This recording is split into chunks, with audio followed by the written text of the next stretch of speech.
Nous passons à la seconde communication, celle de Madame Suzanne Amig, correspondante de l'Académie des inscriptions et belles-lettres. Je n'ai pas à vous présenter Suzanne Amig, que vous connaissez parfaitement bien. C'est l'éditrice de Théophraste, qui est mondialement connue et spécialiste, j'allais dire l'unique spécialiste en France pour la graisse des végétaux. Nous allons vous écouter avec passion, car toutes vos communications sont magnifiques, à la fois par les paroles et aussi par les images. Vous avez la parole.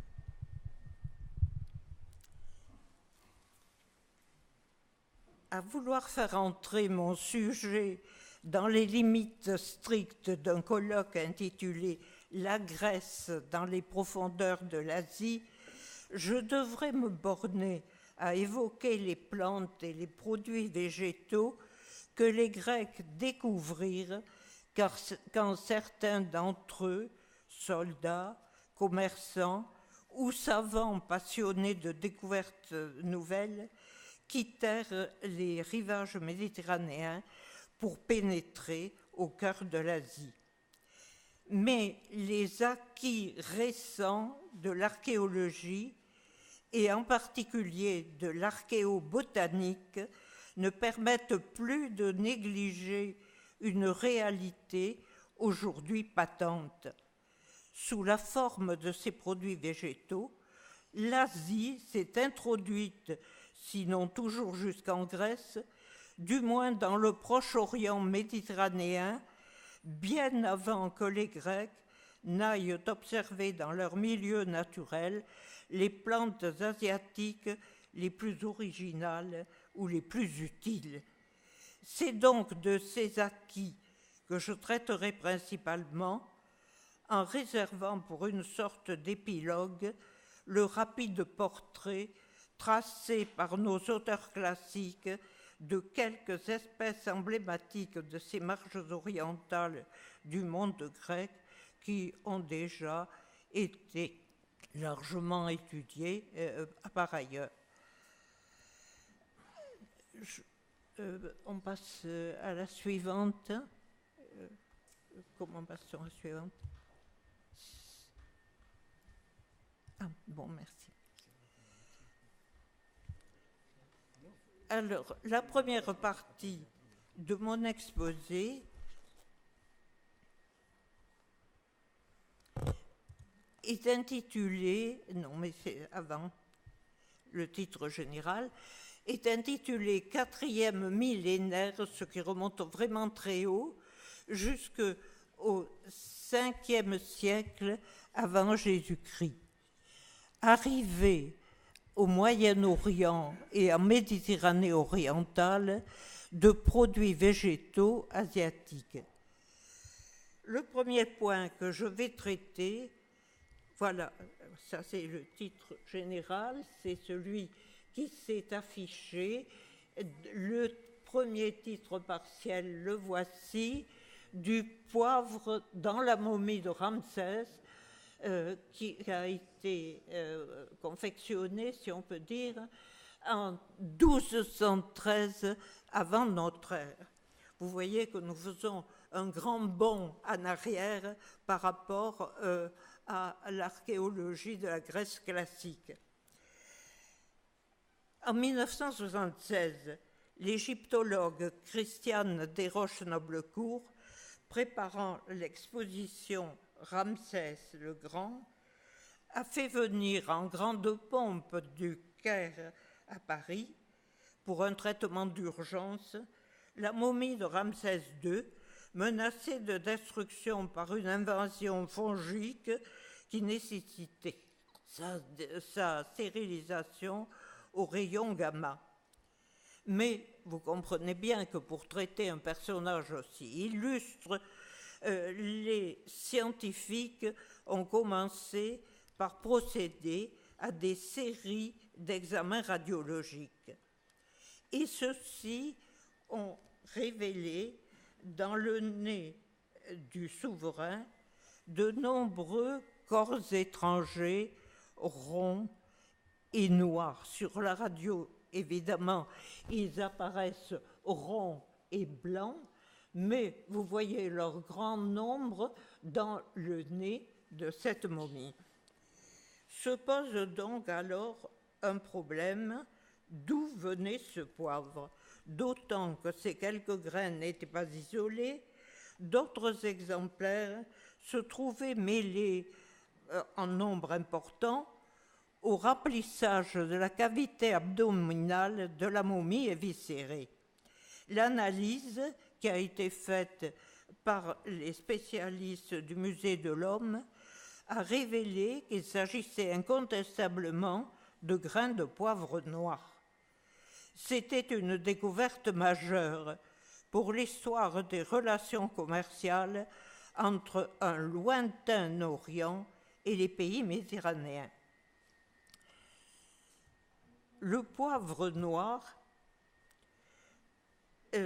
aujourd'hui connu de tous, ne serait-ce que pour son usage culinaire, et cultivé dans de nombreuses régions tropicales du monde entier, est une liane, comme vous le voyez, qui porte des grappes de petits fruits de saveur piquante. Lorsqu'ils ont été cueillis mûrs, ou même plus rarement verts, ils sont commercialisés, vous le savez sans doute, sous le nom de poivre noir, c'est le poivre courant, et aussi sous le nom de poivre vert. Il s'y ajoute d'ailleurs même un poivre blanc qui intrigue un peu les gens qui ne le connaissent pas et qui est en réalité du poivre noir décortiqué. La patrie de Piper nigrum, donc la plante que vous avez sous les yeux, et le Malabar, dans l'état du Kerala, sur la côte sud-ouest de la péninsule indienne. C'est un antiseptique puissant, aujourd'hui utilisé surtout avec le sel comme conservateur banal de la charcuterie, mais il a été chargé par les embaumeurs de Ramsès du même rôle dans un contexte beaucoup plus prestigieux. C'est aussi en qualité d'antiseptique qu'il apparaît le plus anciennement dans les textes médicaux du 5e siècle avant notre ère, sous le nom de pépérie, d'où vient évidemment notre mot poivre. L'index Hippocraticus de Kühner-Fleischer en recense 18 occurrences, dont la moitié dans les traités gynécologiques pour nettoyer, après un accouchement difficile ou un avortement, les organes génitaux féminins. Dans l'Historia Plantarum de Théophraste, le poivre est absent de la flore indienne, décrite systématiquement d'après les rapports des naturalistes d'Alexandre, mais ceux-ci n'avaient pu observer que la flore des vallées de l'Indus et du Pendjab. On trouve dans le fourre-tout sur lequel s'achève l'ouvrage de Théophraste une brève description pertinente de deux sortes de poivres. Il avait donc appris à les connaître a posteriori, sinon bien entendu il les aurait intégrés au chapitre où il traitait des produits indiens, mais il les décrit d'après une source fiable, puisqu'il distingue le poivre noir et le poivre long, l'un et l'autre échauffant, et en particulier prescrit pour combattre le refroidissement dû à la ciguë. D'après l'historien des aromates qu'est François Couplan, on peut suivre son opinion. Maintenant oublié dans nos pays, dit-il, le poivre long est pourtant l'une des toutes premières épices orientales à avoir atteint l'Europe, bien avant son cousin plus fortuné, le poivre noir. C'est d'ailleurs de son nom sanskrit Pipali que vient notre appellation de poivre. Le poivre noir, en effet, est dans les mêmes écrits appelé marika, ce qui n'a aucun rapport avec notre mot poivre. À la fin du 1er siècle de notre ère, continue François Couplan, l'historien Pline signalait que le poivre long se vendait 4 fois plus cher que le poivre noir. Vous le voyez ici, c'est ici, voilà. Il n'est pas d'emploi courant dans nos pays, contrairement aux usages de pays plus orientaux. C'est donc une offrande de valeur qui avait été consacrée à Sérapis dans son temple de Béréniké en Égypte, sur la côte sud-ouest de la mer Rouge, sous la forme d'une jarre indienne contenant 7,5 kg de poivre noir, et cela à une date comprise entre la fin du 1er siècle avant Jésus-Christ et le début du siècle suivant. Un véritable engouement pour le poivre explique le nom latin d'Aurea piperatoria, donné aux entrepôts construits à Rome sous Domitien en 92 après Jésus-Christ pour abriter l'ensemble des denrées exotiques. Toutefois, l'écrasante prépondérance du poivre ne doit pas nous faire croire que c'était la plus ancienne introduction des produits orientaux dans le monde méditerranéen, ou du moins dans les confins de ce monde-là. Et je passe à ma seconde partie. Qu'est-ce que c'est ? C'est ça. Les aromates du bout du monde, clous de girofle et noix muscade. Le clou de girofle, vous le savez sans doute, est le bouton floral du giroflier, et la noix muscade, le noyau du fruit du muscadier, 2 arbres qui sont étroitement liés par leur patrie commune, limités à 2 petites îles de l'archipel des Moluques. C'est ça ? Voilà. Non, on a été trop vite. Voilà. Voilà l'archipel des Moluques qui est vraiment un bout du monde. Vous devez voir tout à fait en haut et à gauche 2 noms, ceux de Ternate et de Tidore. Ce sont 2 îles minuscules, absolument minuscules, à l'ouest d'Halmahera, qui sont le seul endroit du monde où ces 2 arbres sont autochtones. On a longtemps pensé qu'en raison d'un tel éloignement du monde méditerranéen, il était exclu de pouvoir reconnaître ces aromates dans nos textes grecs ou latins. En fait, le voyage de ces aromates n'était pas inconcevable. Attendez, voilà. Une carte d'Indonésie vous permettra de mieux situer. Nous sommes ici, à droite, à la limite de l'océan Indien vers nous et de l'océan Pacifique de l'autre côté.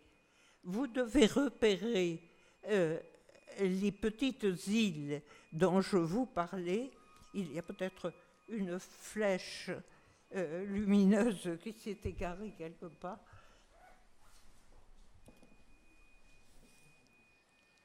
Voilà les 2 petites îles. Attendez, je pense arriver à vous les montrer. C'est par là. Non, non, c'est pas ça.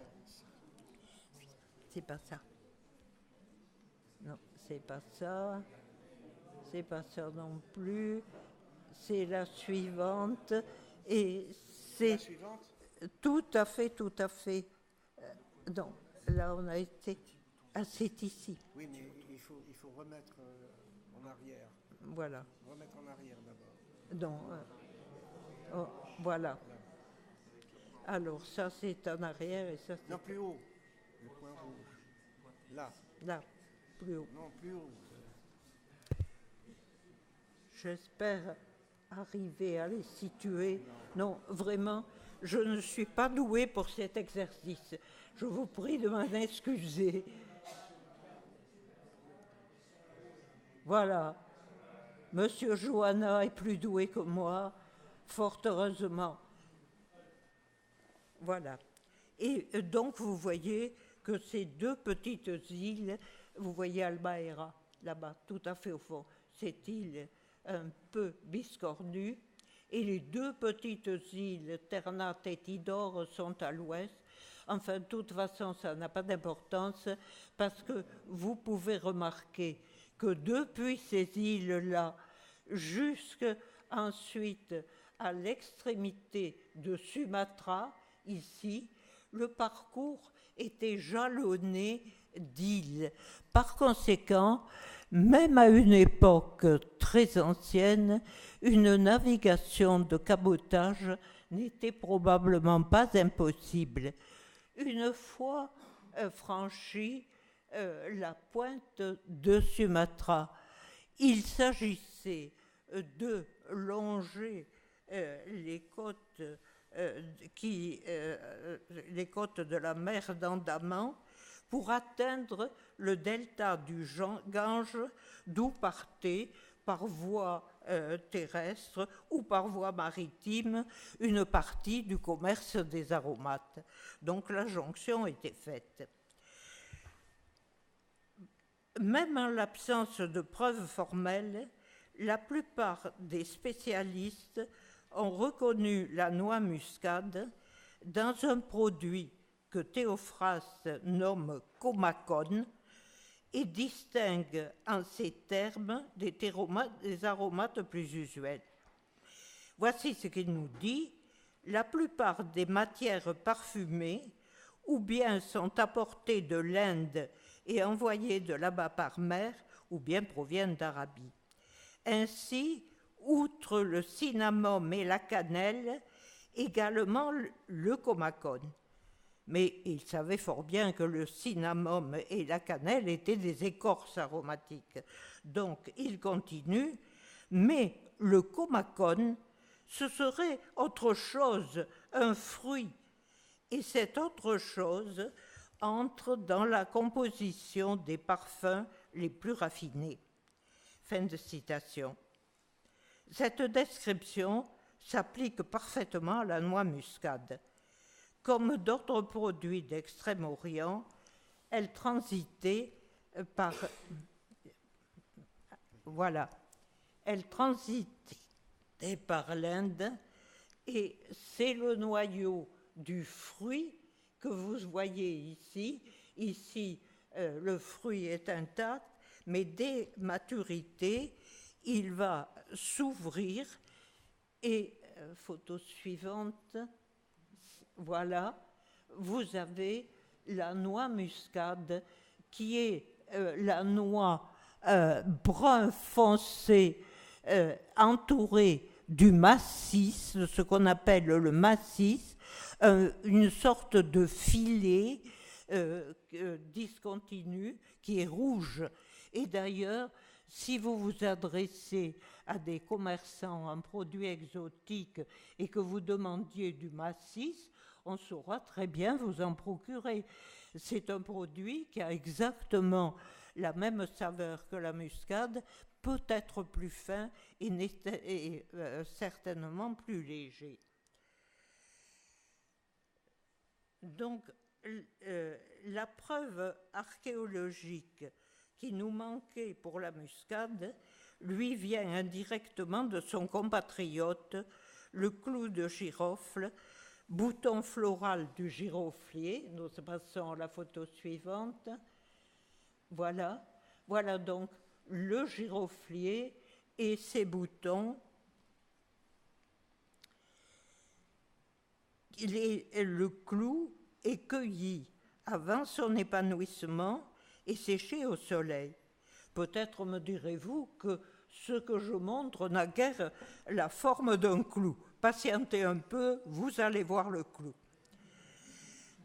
Jalousement gardé par les Portugais arrivés en 1511 dans l'archipel des Moluques, le giroflier est actuellement cultivé dans plusieurs régions tropicales, dont l'île tanzanienne de Zanzibar, où ont été pris les clichés, celui-ci et le suivant, qui va vous montrer cette fois des clous de girofle qui ont bien la forme de clous, qui sont bien reconnaissables. Mais on les cueille pour le commerce, bien entendu, avant qu'ils aient atteint un complet épanouissement. Mais c'était intéressant de pouvoir vous montrer une photo de la plante, alors que généralement on ne connaît guère que le produit. C'est sous le nom grec de Caryophyllon, translittéré, que le clou de girofle apparaît pour la première fois à ma connaissance dans Pline, au livre 12, paragraphe 30. Voici ce que dit Pline. Il y a en Inde un grain semblable à celui du poivre, mais plus gros et plus friable, appelé Caryophyllon. On rapporte qu'il se forme sur un lotos indien. Il est importé pour son arôme. Fin de citation. Probable interprétation grecque du sanskrit kalika phala, Caryophyllon, ça colle à peu près, compris comme une noix à pétales, photo suivante, s'accordait assez bien avec la forme d'un clou de girofle qui a dans sa partie médiane l'arrondi d'une noix, qui aurait pour pétales les morceaux du calice. Donc, on peut tenir, je crois, pour cette introduction certaine à l'époque de Pline, c'est-à-dire au 1er siècle de notre ère. Hormis une mention d'authenticité incertaine dans une liste d'ingrédients culinaires chez Apicius, qui était contemporain de Tibère, c'est l'usage médical de ce produit qui est le mieux attesté aux époques romaines et byzantines. Comme chacun sait, il suffit d'appliquer un clou de girofle sur une dent douloureuse pour éprouver un soulagement.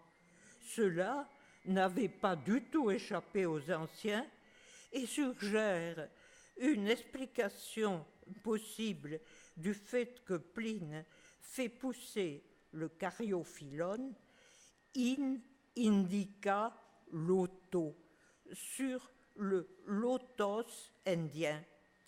Or, il est reconnu que nombre de plantes appelées lotos ont une action sédative, ce qui inciterait à rapprocher étymologiquement, mais mon collègue de Lamberterie le sait sans doute mieux que moi, rapprocher lotos du groupe de l'été, lantano, qui exprime l'indifférence et l'oubli.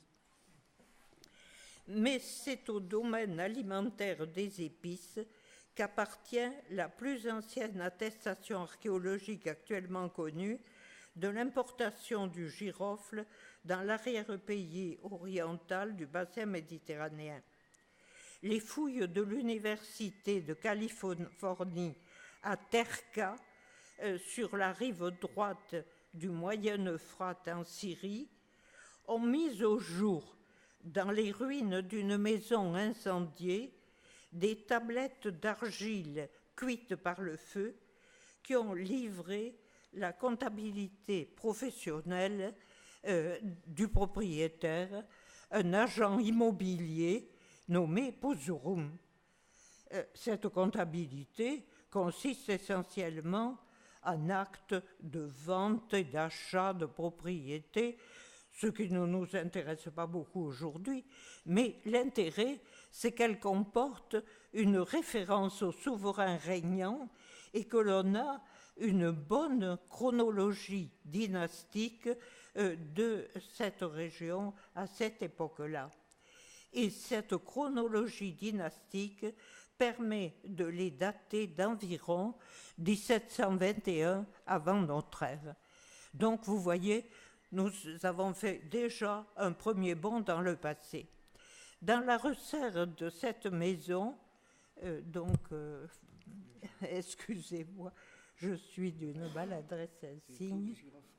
Voilà la trouvaille certainement très intéressante qui a été faite à Terka, en Syrie, sur le bord de l'Euphrate. La maison de Puzurum avait été incendiée et comme la toiture ne devait pas être très solide, c'était des maisons construites essentiellement en pisé, le premier étage s'est effondré sur le rez-de-chaussée, donc sur la cuisine, et on y a trouvé un pot contenant des clous de girofle calcinés, bien sûr, ils ont subi l'incendie et l'écrasement de l'étage supérieur, mais si vous regardez les deux spécimens qui sont à votre droite et en haut, vous conviendrez qu'il s'agit bien du clou de girofle. Le retard pris par les institutions chargées de leur analyse au carbone 14 ne permet pas de disposer actuellement d'une datation plus précise. Toutefois, la présence de ces aromates dans une maison modeste suggère que ce n'était pas un article de luxe et que, par conséquent, le commerce du Proche-Orient avec le fin fond de l'Asie, vous avez vu l'éloignement de la patrie de ces aromates, était florissant dès le début du second millénaire. Je passe à la photo suivante. Ah, mais il y a le titre avant. Voilà. Du Turkestan chinois à la Méditerranée, le voyage de l'abricot et de la pêche. Quand nous mangeons un abricot ou une pêche, nous ne pensons évidemment pas à leur origine géographique, tant ces fruits se sont répandus dans notre civilisation actuelle. Ce sont les plus communs des fruits d'été et on les tenait, encore récemment, pour totalement absents du monde grec antique. Dans l'ouvrage classique de Zohari Oft sur l'histoire des produits végétaux, les auteurs les mettent sous l'étiquette de late commerce, ceux qui sont venus tard, mais maintenant il a fallu apporter des correctifs à cette vision. Après quelques vicissitudes de nomenclature, l'abricotier porte aujourd'hui le nom d'Armeniaca vulgaris et le pêcher celui de Persica vulgaris. Le choix des botanistes a été un bon choix parce que Armeniaca et Persica évoquent l'itinéraire des caravanes qui les ont apportés de l'ouest de la Chine, où ces deux arbres poussent à l'état sauvage, jusqu'en Perse d'abord, et en Arménie, d'où il paraît assez naturel qu'ils aient atteint très tôt le bassin méditerranéen. Les textes grecs ne nous sont pas de grand recours sur ce point, du fait que tout fruit plus ou moins sphérique peut être appelé melon, pomme.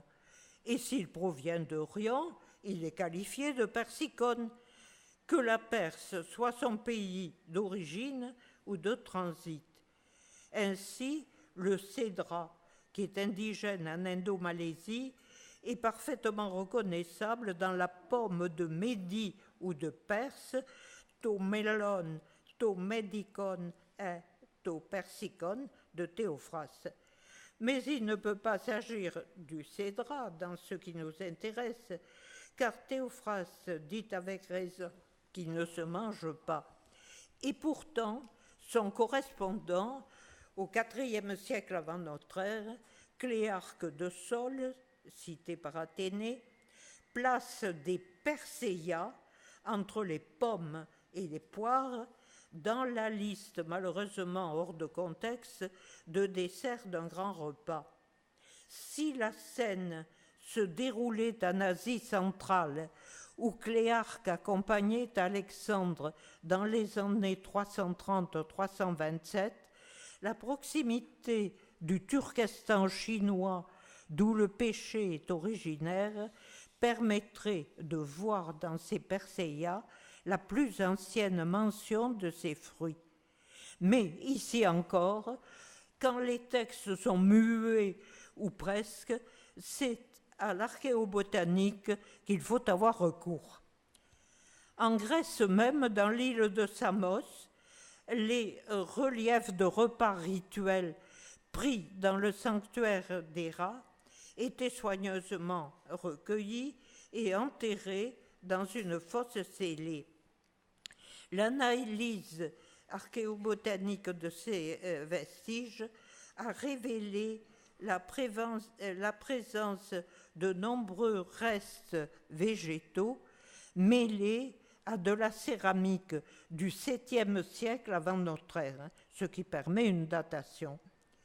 La découverte la plus inattendue fut celle d'un fragment de noyau de pêche si petit qu'il désespère le photographe.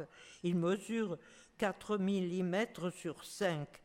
Mais il est bien reconnaissable, vous allez le voir sur la photo suivante, à l'aspect particulier du noyau de pêche, ce sont des saillies sinueuses. Et ces saillies s'observent sur ce tout petit fragment conservé. Comme il est exclu qu'un fruit aussi fragile que la pêche ait pu être transporté à Samos depuis l'Asie profonde, depuis le Turkestan chinois, il faut admettre que le fruit consommé à l'Héraïon provenait d'un arbre cultivé à proximité, peut-être même dans l'enceinte du sanctuaire, à partir d'un noyau apporté de l'Asie profonde. L'hypothèse d'une introduction précoce au Proche-Orient du pêcher et de l'abricotier à l'origine compatriote a reçu récemment, en 2008, une confirmation éclatante des fouilles menées dans la caverne d'Arénie en Arménie, non loin du versant oriental de l'Ararat. Dans un contexte archéologique du Chalcolithique, nous sommes ici en préhistoire, ce contexte étant protégé d'intrusions postérieures par une épaisse couche de fumier et de chèvre, la caverne où on a trouvé ces vestiges avait ensuite servi de bergerie, mais le fumier, en se tassant, a créé un milieu fermé très favorable à la conservation des produits végétaux. On y a donc découvert une chaussure de cuir, la chaussure du berger peut-être, rembourrée d'herbes sèches, que l'analyse au carbone 14, qui cette fois a été rapide, a daté de plus ou moins 3500 avant notre ère. Et dans la même strate, des récipients en céramique qui contenaient, outre des céréales, des noyaux de pêche et d'abricots. Voilà la raison pour laquelle je vous montre les deux ensemble. Ils ont été trouvés ensemble dans ce pot contenant ces déchets végétaux dans ce contexte chalcolithique. Plusieurs études scientifiques de ce matériel ont été rapidement disponibles, dont la plus importante, faite par des savants arméniens, est celle où il est dit, je cite, « En dehors de l'Arménie, il existe des données qui désignent les régions montagneuses du Proche-Orient comme un foyer important de domestication de divers arbres fruitiers. Toutefois, jusqu'à maintenant, il n'y avait pas de vestiges pour éprouver la validité de cette hypothèse. La connaissance de l'usage précoce et de la culture de fruits tels que l'abricotier, Armeniaca vulgaris, la pêche, Persica vulgaris, et de fruits à coque comme la noix, en particulier, est faite encore de pièces et de morceaux, mais Arénie 1, c'est le nom du site archéologique, met en lumière leur usage précoce. Au regard de ces découvertes qui nous reportent si loin dans l'espace et dans le temps, l'expatriation d'espèces ou de produits végétaux asiatiques dans l'Orient méditerranéen, le contact primitif que les Grecs prirent avec la flore de l'Inde paraît presque banal. Aussi, pour ne pas allonger mon exposé en vous parlant de choses bien connues, je vais me borner en épilogue à évoquer rapidement au IVe siècle avant Jésus-Christ ce que des Grecs ont observé comme plantes asiatiques dans leur milieu naturel. J'ai choisi 3 exemples, ce sera suffisant. Le représentant le plus spectaculaire de la flore indienne est sans contexte le figuier des Banyans. Ce figuier, c'est ça? Voilà. Voilà. Le figuier d'Inde dans son milieu naturel, comme on peut l'observer actuellement au Sri Lanka. On a pu dire qu'un seul arbre forme une forêt, ou encore, pour reprendre une expression heureuse de Pline, qu'il est perpétuellement son propre héritier, puisque des branches descendent des racines qui vont s'enfoncer dans la terre et assurer la survie de l'arbre. Les compagnons d'Alexandre, lors de son expédition en Orient, en avaient été si frappés que tous les plus connus, à travers les citations de Strabon, de Diodore ou d'Arien, ont décrit plus ou moins exactement cet arbre extraordinaire.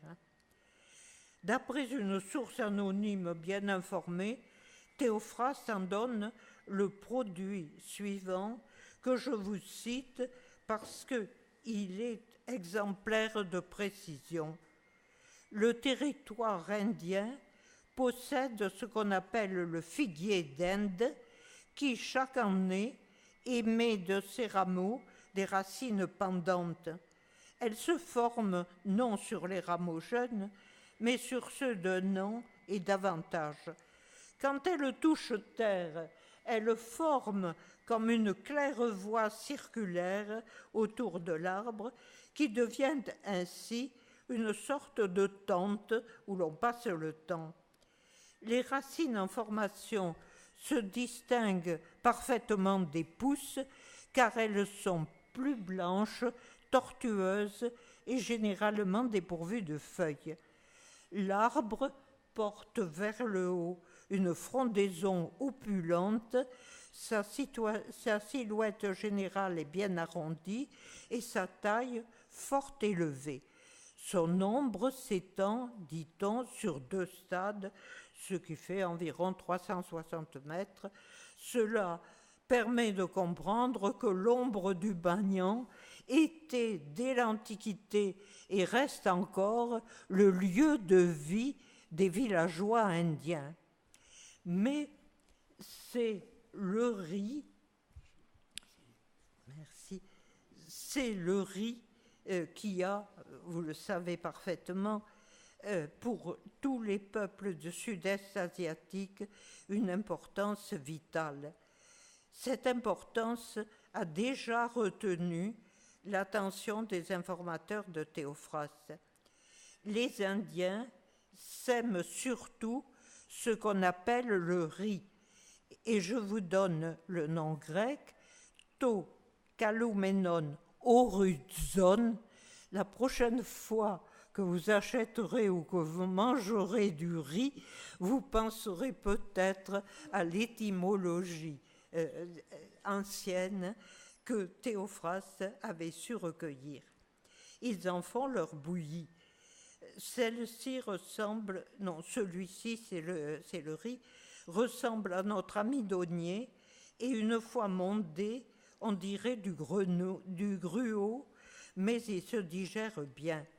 Il pousse la plupart du temps dans l'eau, il s'épanouit en formant non un épi, mais une panicule.